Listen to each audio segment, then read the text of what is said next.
Hello, and welcome to the Project Elected podcast. Project Elect is a nonpartisan nonprofit whose goal is pretty simple. We want to get more Latter-day Saint women involved in public service. On this podcast, we interview amazing Latter-day Saint women who are involved in public service. Hi, my name is Audrey Perry-Martin. I'm the founder of Project Elect and the host of this podcast. I am thrilled today to introduce you to our podcast guest. Her name is Mackin.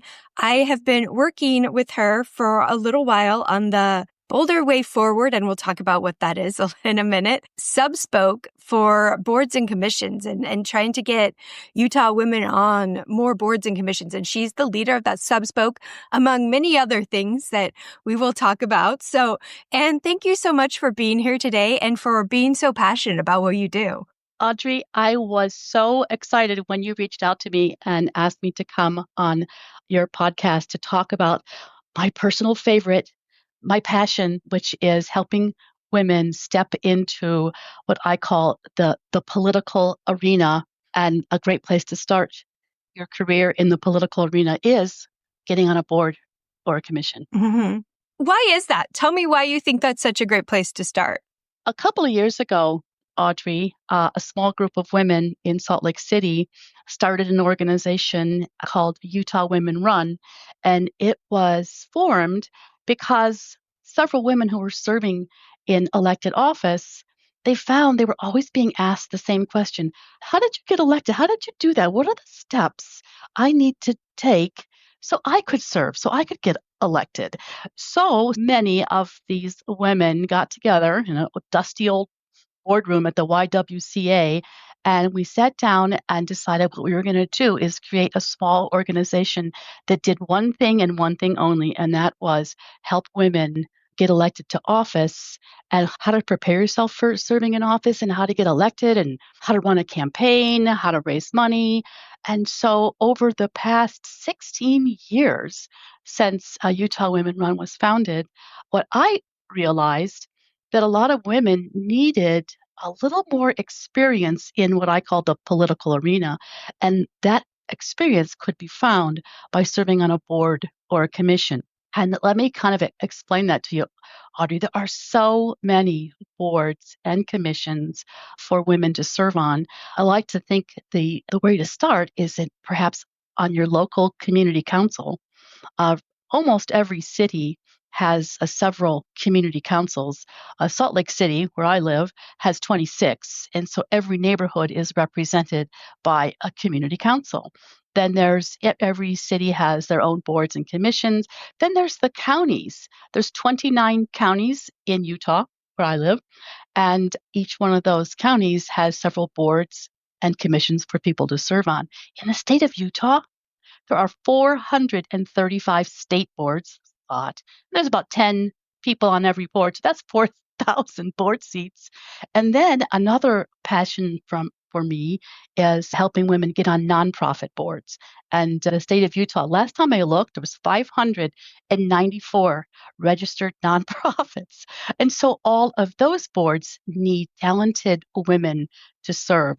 So anyway, like you said, I am quite passionate about helping women expand their sphere of influence, serve on decision-making boards, and develop a skill set that will really help them run for office if they ever do want to run for office. That's what I've been doing for 16 years. Yeah, that's incredible. That's a long time to be doing this and be passionate about it. And I love your enthusiasm for this. And, obviously you're preaching to the choir here because at Project Elect, we really encourage women to get on boards and commissions because, like you said, it is such a great stepping stone to running for office.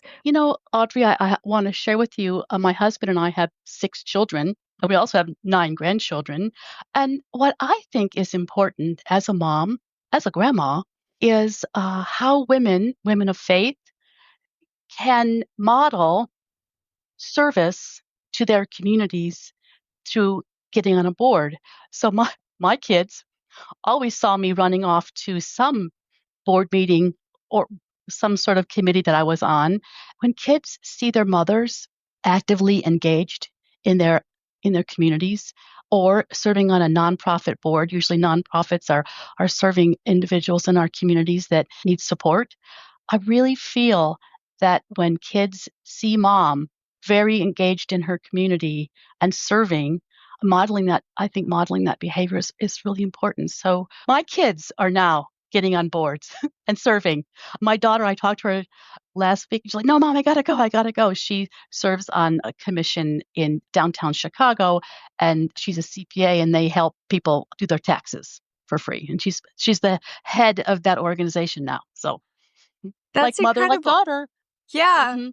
No, I love that because I think a lot of times, women of faith and LDS women are really committed to serving in the church and don't necessarily think about, or maybe their kids' schools. There's a lot of that too, Hmm. but don't really make the connection about serving on a city board or a county board. And I think it is important to model that for our kids. I've got 3 daughters, and I certainly want them to be, the type who are helping their communities and helping those around them, because that's just as valid service as any other kind, right? I I I agree. I really do. And I think also when you serve on a board or a commission, it's actually really helpful for your own skill set.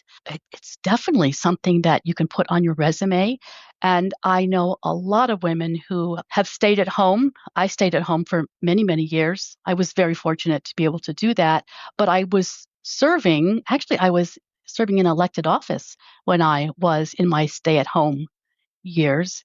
And I really feel that when you're getting back into the workforce, having served on a board, when you have that first interview going back to work, if you can say in that interview, but you know what, for the last 4 years, I've served on my local community council, or I've done this, it definitely, for me, is a way to develop your job skills, your professional skills.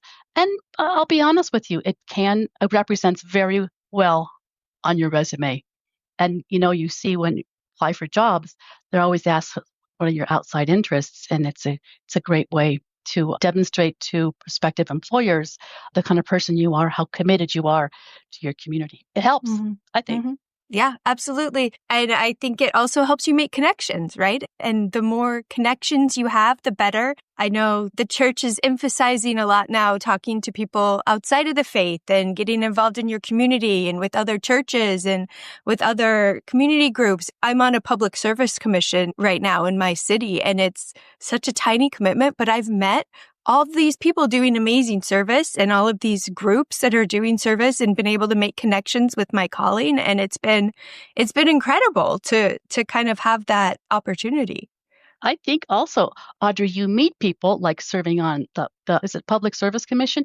You meet people that you never would have met. And so you definitely are expanding your development of colleagues. I'd love to share a story with you about boards and commissions and an experience I had. So several years ago, I noted that in the city where I live, there was 2 openings on the local planning commission, and I thought that would be such an interesting way to serve in my community, especially as all cities are experiencing a lot of growth and development. So I sent my resume to the planning director and never heard from him. And then I reached out and left him a voicemail and called again and never heard from him. And I'm like, well, how come they're not interested in me? I'm pretty fabulous. I think I have a degree in finance, I have an MBA, I have a doctorate. I mean, gosh, I was the serving as the vice president of a technical college where I live. I was like, why aren't they responding to me? So what I did, and I call this advocate for yourself. So I called my home teacher and I'm like, I know that our city council member is your next door neighbor. Would you mind calling him and saying, I've got a great candidate for the planning commission? Because, Audrey just couldn't understand why they didn't pick me. The next day, I got a phone call from the planning director. He and I had an interview, and then I was appointed the following week by city council to the planning commission. And I served for 6 years. I loved every minute of it. It was a little time consuming, but I loved it. And it really got me involved in my city that I learned more than any job I've ever had, just because I learned about all of how cities grow, what, planning and zoning. I learned so much for myself. And I met people I never would have met. And I made friends in my community and at the city in ways that I had no idea the benefits to me. Sometimes when you see an opportunity that you would like to serve on a local board, you have to advocate for yourself. You've got to pick up the phone and call people. Last week, I was working with a woman. She was interested in actually a city council seat that had been vacated. And I told her, I said, you've got to advocate for yourself. And I gave her this list of things to do. I said, I want you to call and email all of the existing city council people, introduce yourself, advocate for yourself, go and meet the mayor, go and meet your local city council person, introduce yourself, take that person to lunch and say, I would love to be appointed to that vacancy on city council. It's not going to happen just because you send your resume in. You've got to advocate for yourself because they're not going to necessarily come knocking on your door. You got to go and knock on that door. Maybe you have to push on that door. You know Mm-hmm. what I mean? Mm-hmm. Find someone they know like you did and Yes, have yes. them help you. Yeah, absolutely. And I love what you say about advocating for yourself, because I think that often can be hard for some of us to advocate for ourselves. And I've been on both sides of it, where I've sent my resume in and never heard back and been confused, and been the one receiving all the resumes and not really knowing the personal connection. The somebody knows this person goes a long way, and it doesn't have to be a strong connection. It can be, I went out to lunch with this person and they were great. It builds a certain level of trust, and it makes it a lot more likely that they're going to consider you if you reach out and advocate and they know you're really interested and have met you. It's the old networking opportunity. Use people in your network and reach out yourself. And sometimes you have to be, I don't want to say aggressive, you have to believe in yourself and say, I would like this opportunity. So, one of the things I wanted to share with you that I think is a great way for women and men to get involved is getting involved on your local community council. I have a friend, she got on her local community council. There was something she was interested in. I think they were building a park or something in her neighborhood. So she joined community council. Needless to say, this young woman was made the president of her community council within the first year, and she became an advocate for her community. Next thing you know, at the House of Representatives, there was an opportunity. She ran for her local House seat and won with a unbelievable 74% of the vote. She was reelected just this year with 75% of the vote. But the reason I share that story, Audrey, is she just started out on her community council, got involved, got to know the people in her city. Next thing you know, she was meeting with her state senate and state rep. Next thing you know, she's in the House. I think that's just a great way to get started in your political career, whether you want to be in politics or just serve. Well, and if you do want to be in politics, it's one of the best ways, because I think, if you're on your community council, those are the people who you need to vote for you, right? It's not your buddies at work. It's not your extended family. It's your neighbors that are going to be the ones who determine whether you get elected or not. And knowing them and having that trust with them that you're going to be looking out for them and representing them is crucial. So I love that story. I agree. I also like to encourage women to look in their immediate communities for nonprofit organizations. And sometimes someone will say, I'd like to be on the Boys and Girls Club of the board or on the YWCA board. And I tell them, you really need to volunteer. A volunteer for an organization that really speaks to you. Get involved, because usually board members on a nonprofit come from the volunteers. And a lot of times a nonprofit board will be looking for someone like you, Audrey, who maybe has a legal background or maybe an HR. The nonprofit board that I serve on, we have different people from different sectors, attorneys, we have an HR person. They really come with a skill set to the board. But I'll tell you, for me, probably one of the most validating and wonderful things that I do is serve on a nonprofit and see how our small organization does really good work in the state of Utah. So I am honored to serve on that board. And it's a lot of work. It really is. there's monthly meetings and then we have other meetings and, issues come up that we need to resolve. But I always tell them, thanks for letting me serve on this nonprofit because I love it. Yeah. I think a lot of women don't necessarily know how to start or even where to look to see what boards or commissions are open or they could apply to. What would you suggest to them? Like, how do you approach a woman who comes to you and says, I'm interested in boards and commissions, but I don't know where to start? What advice do you give? Take a look at community councils. For example, Salt Lake City has 27, Provo has 29, Orem has 21, and the list goes down. So that's probably the first place to start is on your community council. And then each city has quite a few boards. The board could be the library board. It could be Parks and Rec. There's a lot of city boards that you can look at. And usually you can just go to the website. Most cities will list them. Sometimes you got to do a little more digging and actually call the city. Sometimes vacancies are posted. Sometimes you got to do a little sleuthing to find out. County boards. There's 29 counties in Utah, and most of those counties have quite a few boards. But here's the other thing I like to encourage women to do.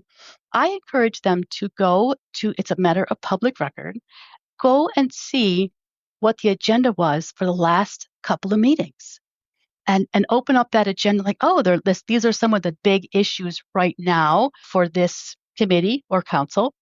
Maybe introduce yourself to some of the council members. Often there's audio recordings of past meetings, and then start attending meetings. Go and sit in the audience and listen, maybe ask some questions. Another thing is, if you are interested perhaps in being on your own city council, go to city council meetings and introduce yourself and listen, ask questions, and find out, maybe I would like to serve on my city council. The information is there in the state of Utah, and I have to credit our governor, Governor Cox. He has created an initiative to promote more women on the 435 boards in the state of Utah, and he's also removed barriers. There were a lot of barriers, nonsense barriers. The barriers are like, we don't even know why we have all these requirements.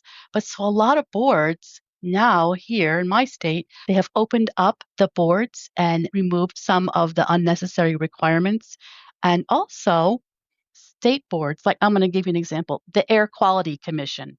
The Air Quality Commission is mandated. They have a couple of physicians, air quality experts, environmental experts, but on every board, there's usually 2 or 3 what's known as community members. You do not have to be an expert in air quality. You just need to be a citizen who says, this is of really, really interest to me. Maybe you're interested in childcare or housing. There's so many boards like that. So if it's something that you're passionate about or you would like to be a part of, often there is a non-professional community person. They like to have a couple of voices, people like you and me, just to be, on a board, but we may not be an expert on the subject, just an interested community member. You talk about how sometimes it's hard to get on boards. What barriers do women have you seen encounter when they're applying, and how do you overcome them? I'll give you a great example. I hear this all the time from women. They tell me, I don't have any background in finance and accounting. I don't know how to read a balance sheet. I don't really know a lot about that. And I tell them they're not interested in people who can read a balance sheet or make financial decisions because you'll learn it once you get on the board. You don't have to be a subject matter expert. You do want to learn Robert's rules of order because usually in a meeting that is the governing principles about how you move through a meeting. Not the whole book. Not the whole book, yeah. You just need the basics. Yeah, you just need the whole book's intimidating. The Cliff Notes version of how to second a motion and things like that. But a lot of times I see women saying, I don't have any background in that. I've never been on a board. So if I got appointed, what if they asked me questions that I couldn't answer? It will come to you. So don't sell yourself short saying, I don't have a background in air quality. I'm not a physician. The voices that women and mothers and grandmothers bring are so important. So don't sell yourself short because guess what? You'll learn it. Just like when I served on the planning commission, I didn't know an architectural drawing from a layout. I didn't know anything about zoning. But you know what? I learned. I read all that stuff. And when I went to a meeting, Audrey, I was prepared. I would go out to any new development, any site that was being built or being proposed. I would go out.